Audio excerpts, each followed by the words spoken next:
Hello and welcome to A Simply Good Life. My name's Cheryl. I'm going to just do a few videos about living in a suburban homestead, a bit of preserving and probably a lot of baking because that's something that I really enjoy doing. So I got given a boiled Christmas pudding from a good friend this year, and I said I couldn't get him to go to all that trouble to make me a pudding if I didn't give him something in return. So we settled on me making him a cherry pie. So I just thought I'd grab the camera today and bring you along while I make this cherry pie. So I'll start with the crust, and I've got a book here that I've had for 20 or 30 years, and it has got, this is my go-to pie crust recipe, sweet or savoury. This has got a little bit of sugar in it to make it a sweet pie crust, and if you want to do a savoury version, you just leave the sugar out. So it's made in the food processor, and I'll just remind myself of the amounts. I've got 250 grams of plain flour, and I've got 30 grams of self-raising flour, and that's just going to go into the food processor. I have got 150 grams of butter. The recipe says unsalted. I'm not mucking around with two different salts. I just buy salted butter, and I think salt goes fine with sweet things anyway. So pop in the chopped cold butter, and then we're just going to give it a little bit of a whiz.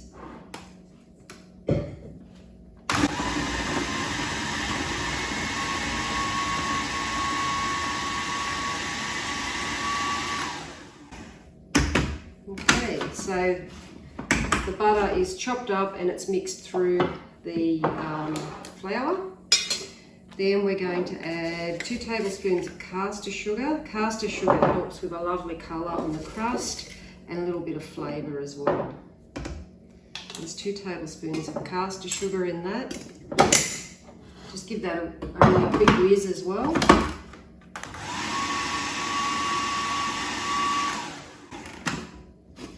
And then we need really ice cold water.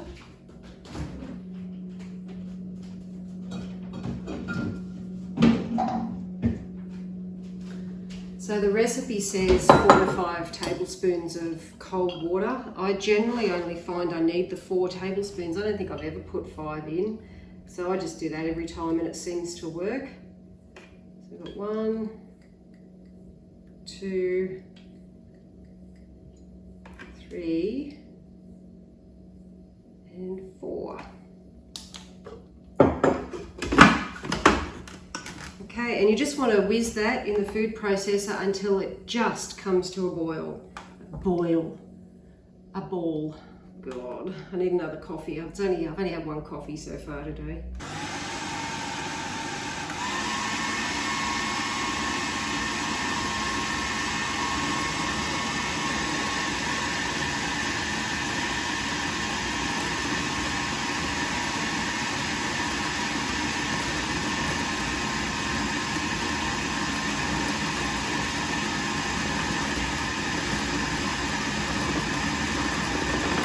There we go, stop. I don't know if the camera will pick this up very well.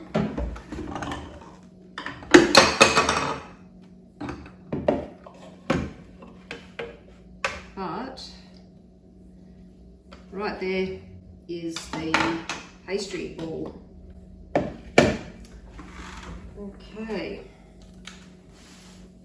So tip that out onto the bench. This is a really forgiving dough. It really is. It's really easy to work with.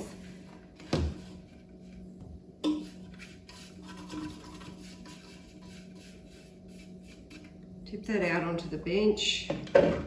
Just use your hands lightly. You don't want to put too much warmth into the dough. Just get it into a ball, a rough ball.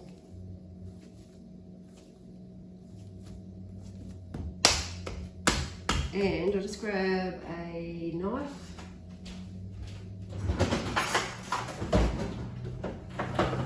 And some cling wrap.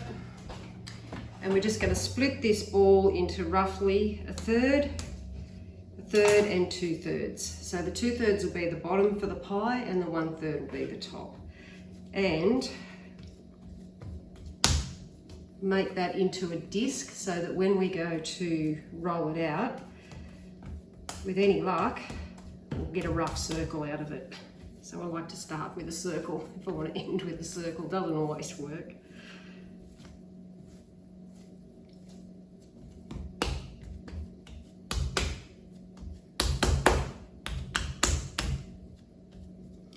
Okie doke.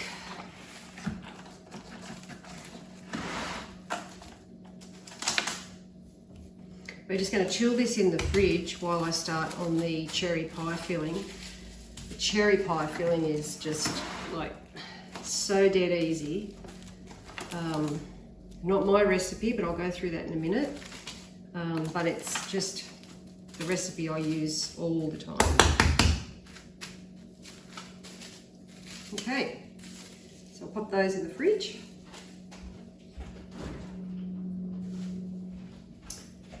Okay, so our dough's just resting in the fridge for a minute and we're just going to start on the filling part of the pie. So I've got jarred, bottled cherries here from the supermarket, just Coles brand pitted Morello cherries. You can use fresh cherries if you want to, but this is a much cheaper way to make a cherry pie. You need 2 jars of these. I think it was, what was it, $7.60 for 2 jars of these. Whereas, you know, for a kilo-ish of cherries in Australia, even in season, it depends. The really nice ones are $15 a kilo, but I think, you know, you can probably get them a bit cheaper than that. But I've never had, I really quite like using these and they're already pitted, so there's less work to do. But on that note, you need to go through, where did I put them? As painful as it sounds, you need to go through, you need to drain your cherries, and you need to get a wooden skewer and you just need to poke every single cherry, because you will find that you will find some pips in your cherries. And I had it once where I forgot to do that and I had to warn everyone, please be careful when you bite into the pie because you might just get a cherry pip. So please do that. Save the cherry juice that you've strained off. That I'm going to attempt to turn that into jelly, like a cherry jelly to have with ice cream as dessert. I tried it once before and I didn't use enough sugar and it wasn't very nice, so the kids didn't like it. But this time I'll add a bit more sugar and a bit of gelatin and I'll try and make a jelly out of it. But you could also make a cherry syrup, you could, you know, cherry cordial, I suppose you could do lots of things with it, don't waste it. And save your jars. The bonus of buying the jarred cherries is these jars are excellent for repurposing. I water bath can pickled beetroot in these and I reuse the lids because they've got the poppy top lids so I can tell if it's sealed properly, and they're just fantastic for preserving beetroot, so, or anything else, but beetroot's good because it's got a big wide mouth and the beetroot fits in there nicely. So save your jars, save your juice, don't waste anything. So, stop prattling, Cheryl. Cherries, drained, checked for pips in a bowl. I should mention, this recipe is not mine. It's from a lady called Mel's Kitchen Cafe, and I'll link the original recipe down in the description box below. She's awesome. I've followed her for quite some time and she just makes really good stuff. So this is her recipe. Thank you, Mel, for that. So to the cherries, I'm going to add a couple of tablespoons of lemon juice. I happen to have fresh lemons, so I've just used that. We're going to add almond extract. The recipe calls for, I think it was 1/4 teaspoon. It's way too much for me. I am just the littlest bit of almond extract. It's pretty strong, and if you don't like it, it'll spoil the pie. I've got these itsy bitsy tiny teaspoons here, teaspoon measurers, that I usually use for making yogurt from scratch to add the yogurt culture. This is a, this calls it a smidgen, a 1/32nd, a 1/32th of a teaspoon. That's I've butchered that, but there you go. Okay, that will be plenty for me. It just gives it that little something flavour without overpowering it. So that's the almond extract. Sugar, 3/4 cup of sugar, half a teaspoon of salt. Yep, I will add that. Probably just a little less than half a teaspoon of salt. Tapioca, 1/3 cup of tapioca flour. I've never tried it with plain flour or any other flour. I suppose you could, but this has a really good result. So 1/3 cup of that, and a tablespoon of corn flour as well. I don't know why, this is just Mel's recipe, so it works, that's all I know. And we're just gonna stir it.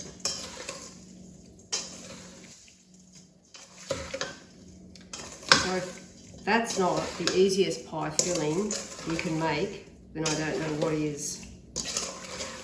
That's it, that's done. Just give it a stir, and there's still quite a lot of juice left over on the cherries. That'll dissolve in the bowl. And I'm just going to let that sit there while I roll out the dough. Okay, so I'm working with the larger piece of dough, the one that was we're going to use for the base of the pie. So I've just got that out of the fridge. Just going to lightly flour the bench.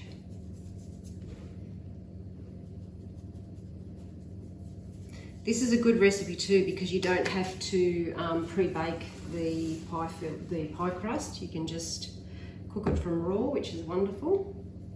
One less step, makes it quicker and easier. Grab a rolling pin. I was really lucky to find this rolling pin years ago. It's like a marble rolling pin, really heavy. I'd used wooden rolling pins before this one came along, and this one's so much better. So if you're out and about at the op shops and you ever spy one of these, grab yourself one. Okay, so we're just gonna roll the dough out. Just let the rolling pin do the work. Don't put too much pressure on it and just work your way around. I'm no expert when it comes to dough, but you know, just little things you learn over time. If you think maybe it's starting to stick a little, you can just, a little dusting of flour. Check it, flip it over every now and then so it doesn't stick to your bench.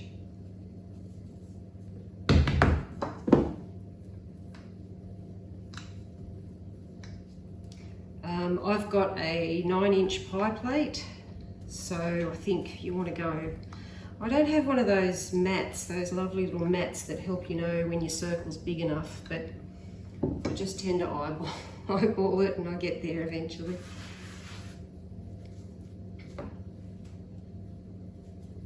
Like I said, this dough is so forgiving, very easy to work with. I love it. I'd never buy, in fact I don't think I've bought short crust pastry. God, I can't speak very well today. I've got a head full of, I don't have a cold, I'm just struggling with allergies at the moment, so my voice is a bit off center, and I think it's messing with my brain a bit too. So just keep working on that, trying to keep a circle as best you can. It just makes it a little bit easier at the other end. And pie plates, I have pre-greased this glass pie dish I've got, 9-inch pie dish. It looks to be about maybe 1 inch and a bit more than 1 inch high. I pick those up from the op shops, readily available at op shops. Like I must have about, I don't know, 4 or 5 of them by now. And I love cooking in the glass pie dishes because you can see, I bet you I just put flour on my nose, that'll be right. You can see the crust through the glass, which is a really good way to sort of see how it's going. It's getting nice and golden. So working out from the center.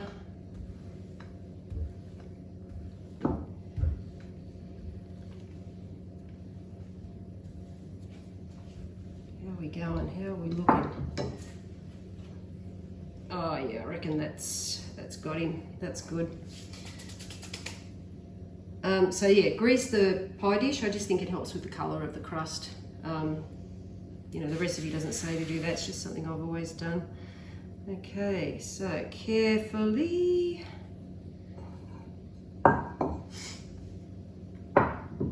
pick up your crust, lay that in the centre,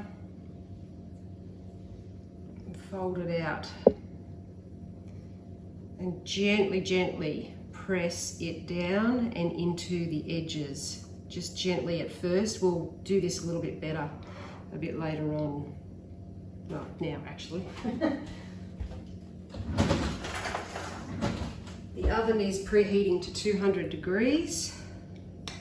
Got quite a bit of excess here, and I'm just going to trim just a little bit of this off because I need it.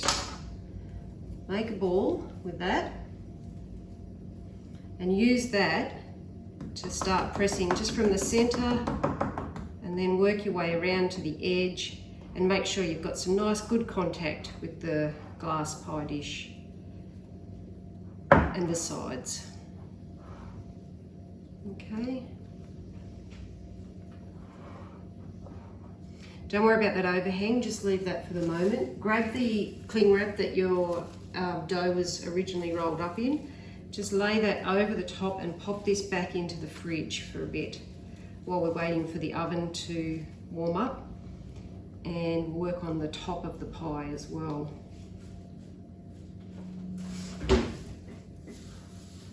Okay, so this is the little piece that we saved for the top of the pie.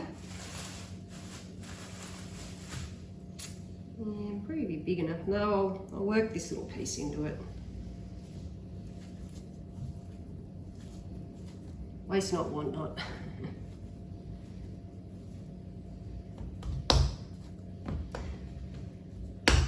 Okay. Flour up the surface again. A little bit of flour on top. And we just roll out the top. The top doesn't have to be as big as the bottom was, because obviously we don't need to go up the sides of the pie dish, we just need to plop it on top. Oh, actually, what?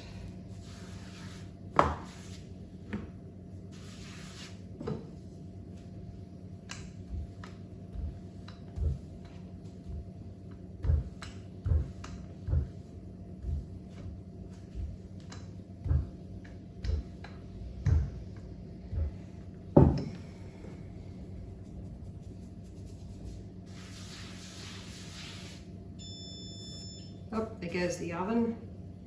That's good. Middle shelf of the oven. And while I'm thinking to mention it, just line a thin little tray with a piece of baking paper. Sometimes the pies bubble up and spill out over, and it's really hard to clean off.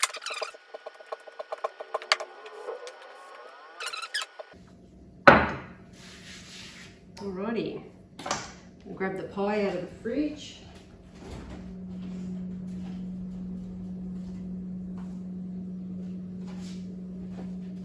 I think that'll be big enough. Yeah, we'll make it work. Grab your filling. Let's give it a little stir.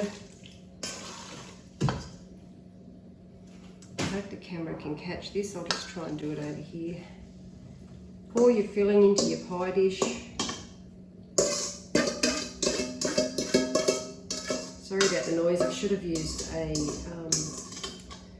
rubber spatula for that, I suppose.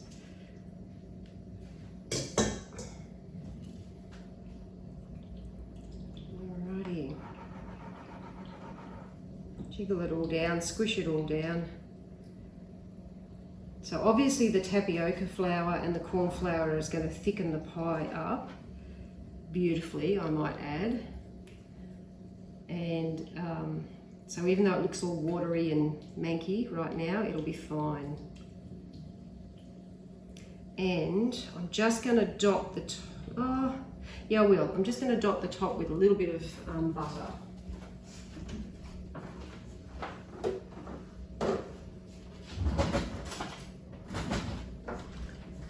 Yes, I keep the butter in the cupboard. It's way too hard to spread out of the fridge, and because it's salted butter, it doesn't really, well, it's never gone off. We eat it way too quickly. Just a few little dots of butter on top. Helps with the flavour of the sauce, gives it a nice sheen. The recipe says to do it, so it must be right. I think that'll be enough. Yep, perfect. Alrighty, towel. On with the top.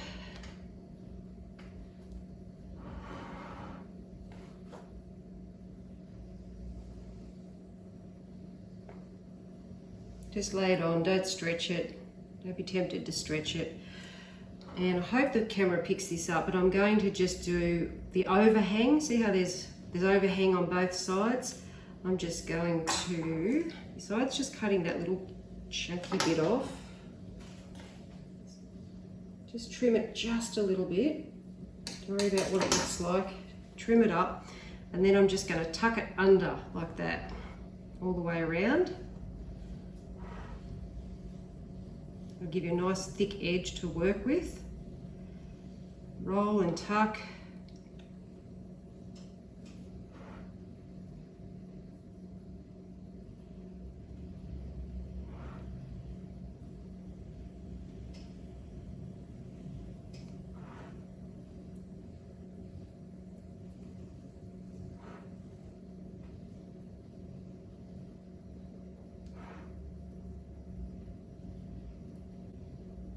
And then there's hardly any waste that way as well.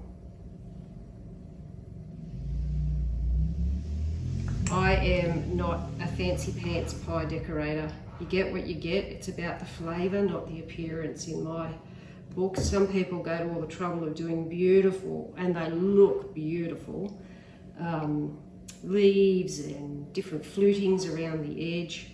Not me. Alrighty, so now that you've done the tuck under, we do just do a tiny little edge piece.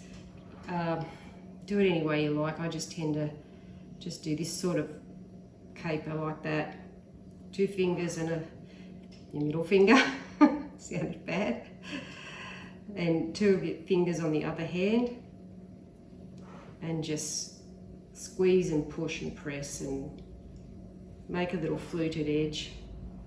Alrighty, that will do the caper just nicely. We're going to pop a couple of air slits in the top of our pie, just to let steam escape. So if it does bubble up and bubble over, it's going to come out of these slits here, or potentially around the edge here. Just depends. I'll probably undercook this pie ever so slightly because I'm giving it away as a gift, and because the person who I'm giving it to may wish to reheat it in the oven from scratch. I'll leave them a little bit of wriggle room with the colouring. I don't want them to pop it in the oven and have it turn too brown. Just going to grab an egg with a splash of milk to make a nice egg wash for the top.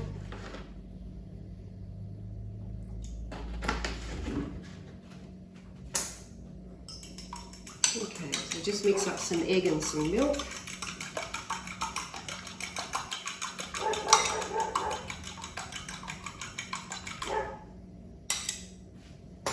Just brush that all over the top.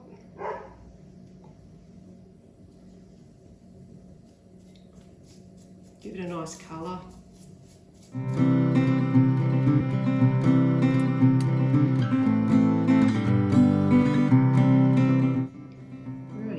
Can sprinkle some sugar over the top of that if you want. I don't think I will with this one. It's just pretty standalone kind of a pie. I usually do an apple pie, but not so much cherry. So So there you go, one cherry pie ready to go in the oven. So like I said, 200-degree oven. I'm going to put this in for about half an hour and I'll check it then. Like I said, I don't particularly want to overcolour this pie. Oh, I've got to put it on the tray. Okay.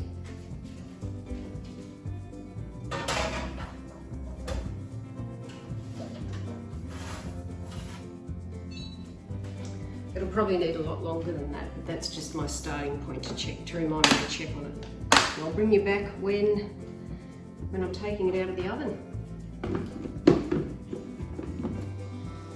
Okay, so the alarm's just gone off on the oven, and I've been checking on the pie over the last good while. It's taken almost an hour to get it to where I'm happy, and I just had to tent it with a bit of foil, as you can see, just to stop it getting too brown on the top. So I'll take that off. You can just see it's just sort of bubbling out of the top there. That's a really good sign. Why do the dogs always have to bark when it's, you know, like filming time? I better turn the oven off. Okay, and there you go. So I'm just going to let that get completely cold, and then I'll probably double wrap it in some cling wrap and freeze it for when my friend comes to pick it up. And so yeah, have a go and make a cherry pie. They're really lovely. And I've made some, if it works out, I'll show you the jelly that I made with the juice from the cherries. And also, I'm not going to cut this pie open to show you a slice, but I probably can dig up a photo of another pie that I've made in the past, and I'll just put a picture of the pie on the end of the video. So thanks for watching, and I might come back with another video soon.